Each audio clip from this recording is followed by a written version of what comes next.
Quand on parle de sneakers, une des premières choses qui te vient souvent en tête sont les différentes marques telles que Nike et Adidas ou encore les célébrités qui partagent leur collection via les réseaux sociaux.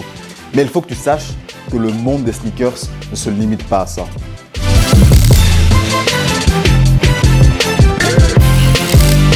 Il y a des gens qui actuellement, au lieu d'investir dans des actifs traditionnels tels que des actions ou des obligations, préfèrent acheter des sneakers pour plus tard les revendre sur un marché secondaire.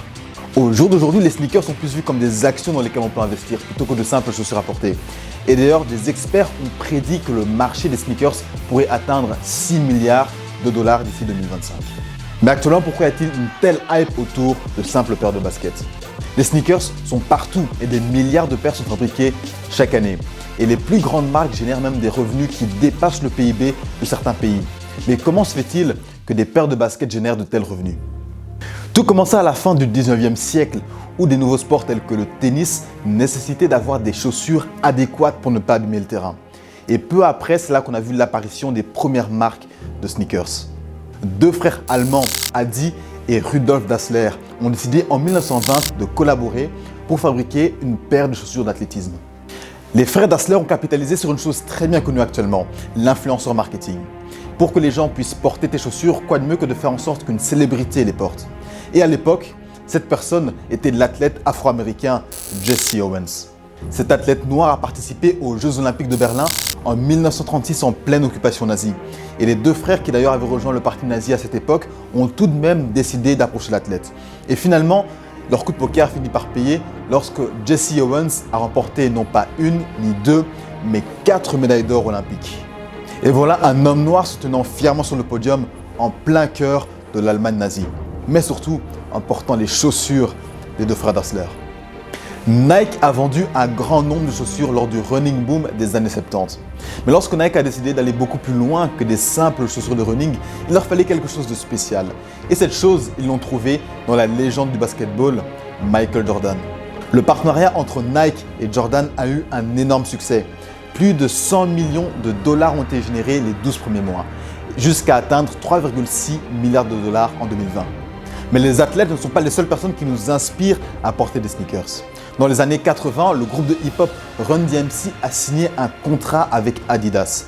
Et cela a montré la voie vers plein de partenariats lucratifs entre les grandes marques et les artistes. Aujourd'hui, il y a également des artistes qui possèdent leur propre marque de sneakers, tels que Kanye West avec Yeezy, qui d'ailleurs a réalisé une collaboration avec Adidas et qui a rapporté en 2020 1,7 milliard de dollars. Comme tu l'as donc compris, quand une paire de sneakers est portée par une ou plusieurs célébrités, cela crée une hype auprès des fans. Et cette hype est souvent propagée via les réseaux sociaux. Et c'est comme ça que des fans sont prêts à payer le prix plein pour s'octroyer ces mêmes paires de chaussures. Le marché du resell streetwear et sneakers vaut 2 milliards de dollars rien qu'en Amérique du Nord. Mais il est estimé que mondialement, d'ici 2030, le marché aura atteint 30 milliards de dollars. Un marché où la demande est largement supérieure à l'offre est une opportunité en or. C'est comme ça que certaines personnes ont décidé de prendre avantage de cette hype autour des sneakers pour s'enrichir. Pour s'assurer d'avoir accès aux paires les plus rares, les resellers n'hésitent pas à faire la file pendant des heures avant l'ouverture des shops ou payent des personnes pour faire la file pour eux. Le but ici est donc d'avoir accès aux paires les plus rares dès leur sortie pour après les proposer à un prix bien plus élevé sur le marché secondaire. Parce qu'il faut savoir que dès que les paires sont disponibles, le stock est épuisé en l'espace de quelques heures, voire quelques minutes. Et à côté des shops physiques, il y a également les sites officiels où les articles sont mis à disposition du public. Mais là également, le stock est épuisé en l'espace de quelques minutes. Donc pour pouvoir avoir accès aux paires les plus rares, les resellers font usage de bots qui automatiquement vont acheter les paires dès leur mise en ligne. C'est un marché tellement compétitif que les chances qu'une personne standard puisse avoir accès à une paire de sneakers dès son premier jour de sortie sont quasi nulles. Il faut savoir que la plupart des resellers ont accès à pas mal de shops ou ont des relations avec les managers, ce qui leur donne un avantage énorme. Et une fois que les resellers ont acheté leurs différentes paires de sneakers, ils les revendent sur les plus grandes plateformes de resell telles que StockX ou encore GOAT.